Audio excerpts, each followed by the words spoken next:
What is it to be a muse-driven artist? Huh. Well, you know what? I never actually defined what I was going to become. I just became it by default. Growing in the shadow of ruined romance is what made me, shaped me, and made my path. So I guess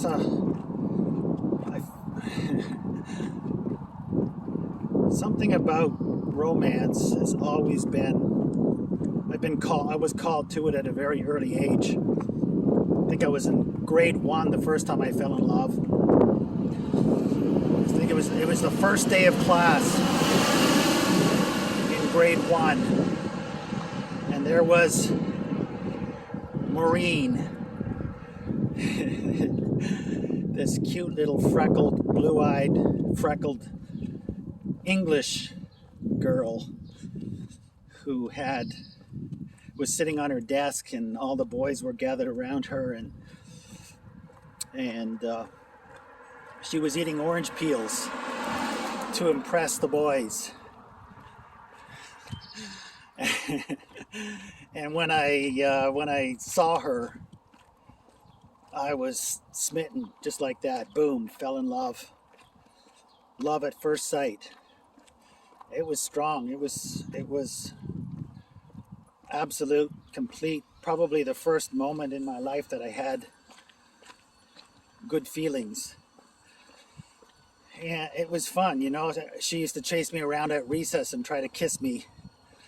And of course I'd pretend that I didn't want that and run from her and let her catch me and kiss me. And then, the way of the world, even at that age, everybody was jealous of us, which I didn't know. So her friends made up a story and conspired against us. I know it sounds crazy in grade 1, but this actually happened. I was handsome at one point. Maybe not in grade 1. I was just cute, a cute little thing.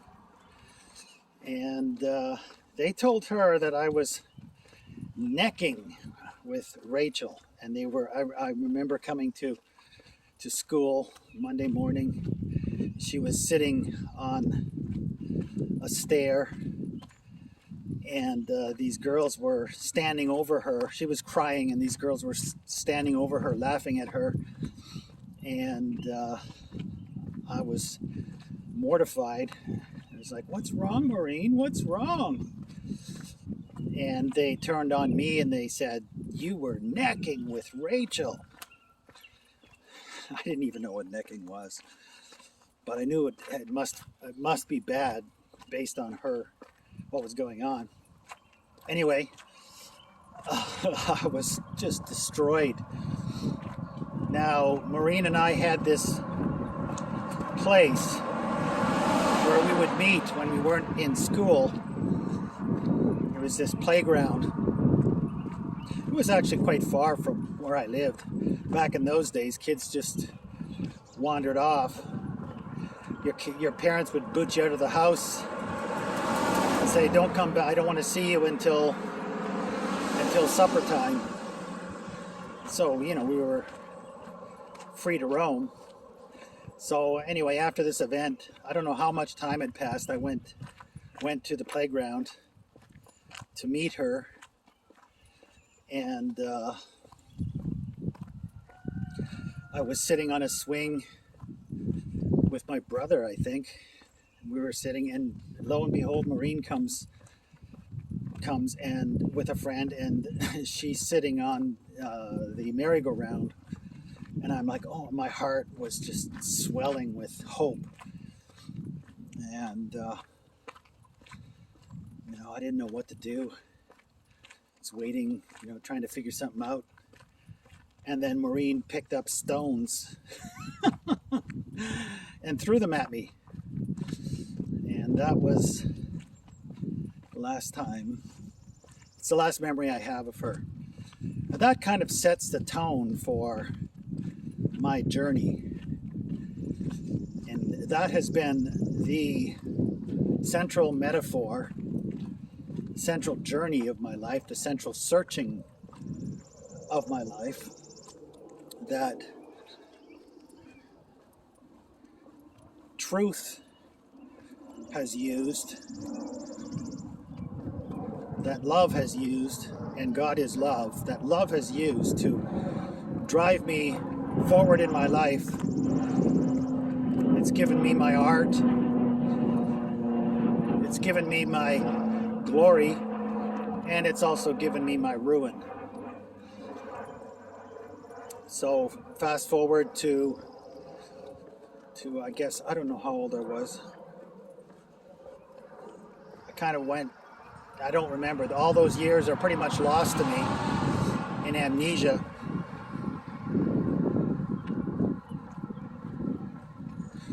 And then I was just entering those years, teenage years, where you're starting to think for yourself, have your own personality. I think I was 13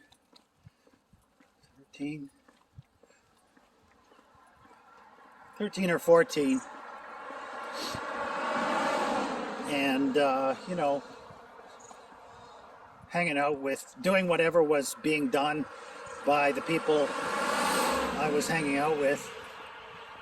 And out in a woods party. And as we were going there, a car full of kids pulled up, and there was this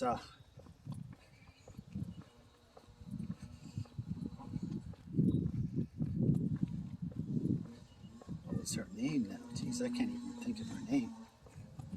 I can't believe I can't think of her name.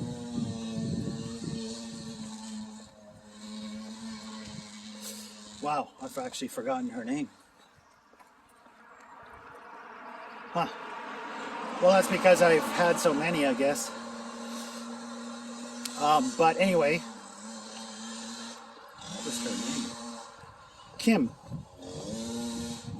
So there was this gorgeous girl in the back seat, and we locked eyes, and the same thing happened that had happened before with Maureen. It was just instant love. Now, I didn't know at the time. I was, what, 14? She was 18, which is a massive age difference at that age. But, you know,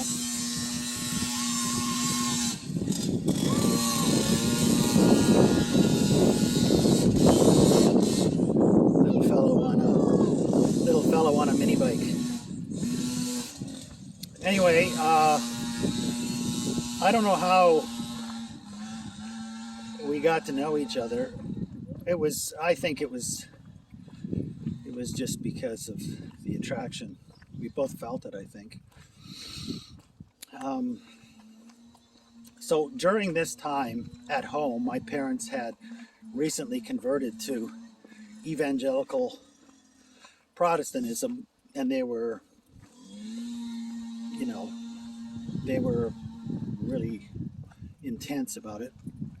So at home, I'd started reading the Bible for the first time. I got my hands on a Bible, and so at home I was having these really intense private experiences with Yeshua, God's Son.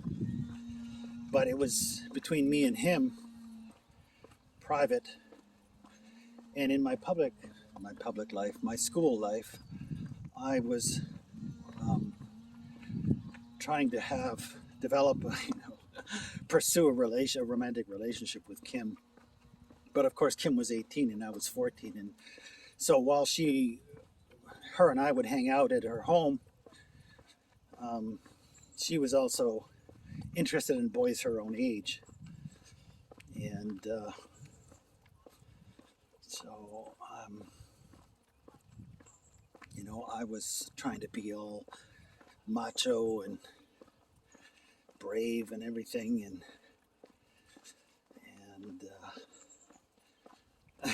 it's so ridiculous when I think of it. But anyway, it gives you some background.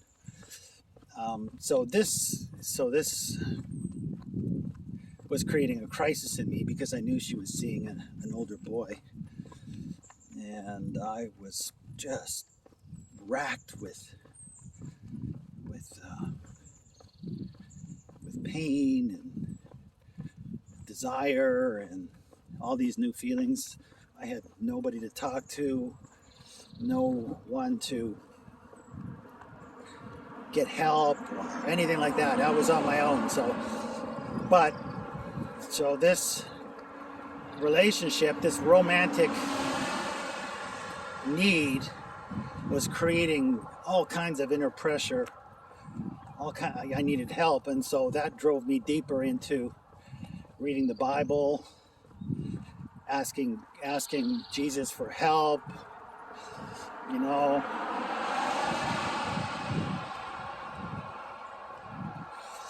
And then one night I went over to her house, and before I knocked, I looked inside, and there she was on the couch, necking, kissing this other boy. And I was like, oh. So that was getting, it was creating the crisis was coming to a head. And so I was like, what should I do? Maybe I'll call this boy up and challenge him to a duel, like 14 and this kid was 18, really tough boy.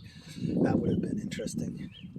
But I even got to the point where I was like dialing the number, and I was like, no, can't do that. I'll get murdered. I wasn't really a very brave boy. Anyway, so instead I went over to her house and decided that I would, it would be an ultimatum. And so I was like, I asked her, I said, do you want to make love? And she said, okay, yes, let's make love. So we went upstairs to her bedroom, and we got naked, and I was laying on top of her, and I was terrified. I didn't know what to do. And while we're doing that, a group of this other boy's friends, they were my friends too. Some of them were my friends as well. They showed up at her door, and chaos ensued, of course. And the moment, I was spared the moment. And I'm not sure if so they left, and I'm not sure if it was that night or a night following, I can't remember. But I gave her the ultimatum. I said, this is terrible. I know you're going with this other boy too, and you're gonna have to choose which one you want. And of course, guess what? She chose him. And I was not expecting that, and it cut me to the quick.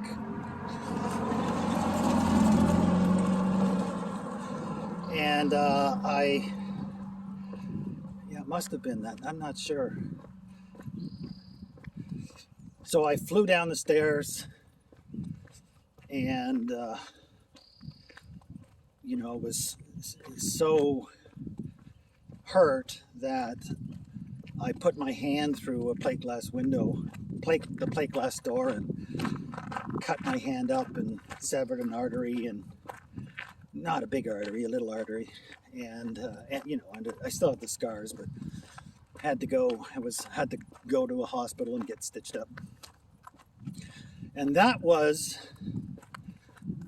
the last time that I saw Kim. Well, that's not true, because a few years back, after I found her on social media and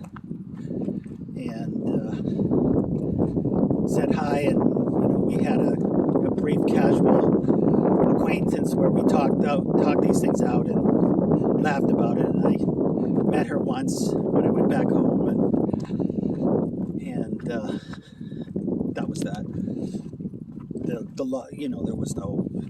She had moved on. She had a family and children, and it was gone. Right. What the spirit of the thing had moved was absent. So,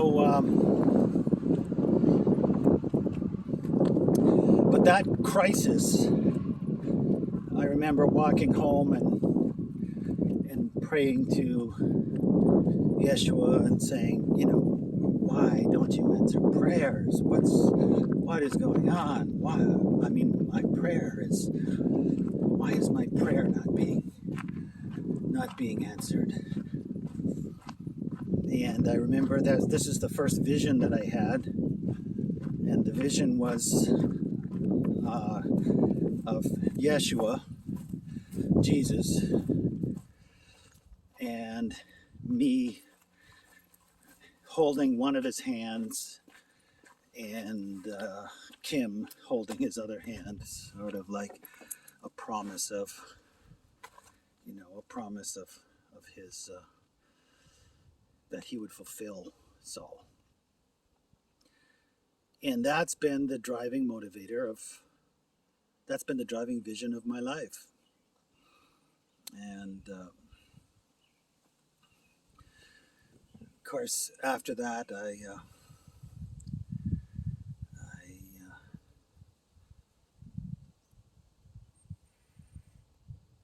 my will to live was gone. I became my sexual urge, my romantic urge, because it wasn't really sexual at the time. Get that out of the frame there for you. I just gave up and capitulated to all the pressure that my parents were bringing to bear in regard to their version of Christianity, which wasn't my version, believe me. But I didn't care. I was ruined. I was gutted. And I just focused on, what did I focus? Christ consciousness. It wasn't really, though. It was, but it became, I abandoned that too, actually, to be honest. So what was going on in me, the specialness of what was going on in me in relation to Yeshua, vanished, just as my search for romance, my search for companionship disappeared. They both disappeared, and I ended up going into the church for a number of years. Again, a different kind of absence than what I had known as a child, but an absence nonetheless, an absence of vitality and life and meaning. There were just a new set of expectations that I began to jump through, and went offline until I was married. My next sweetheart, being Sarah, and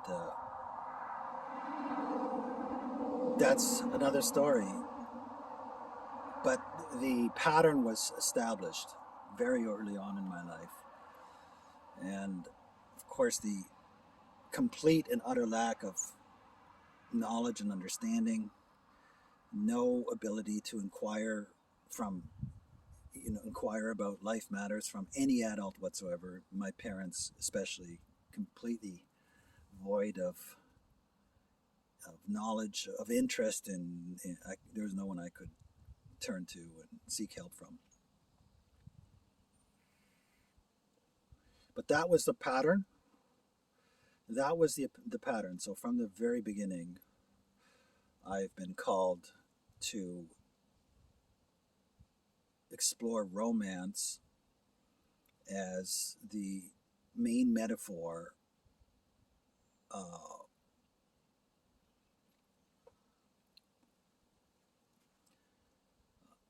for understanding this world, understanding spiritual matters, understanding practical matters, physical matters. And God, truth, Yeshua, God has been entwined in that right from the get go. And here I am. Lots of stories to tell you as that developed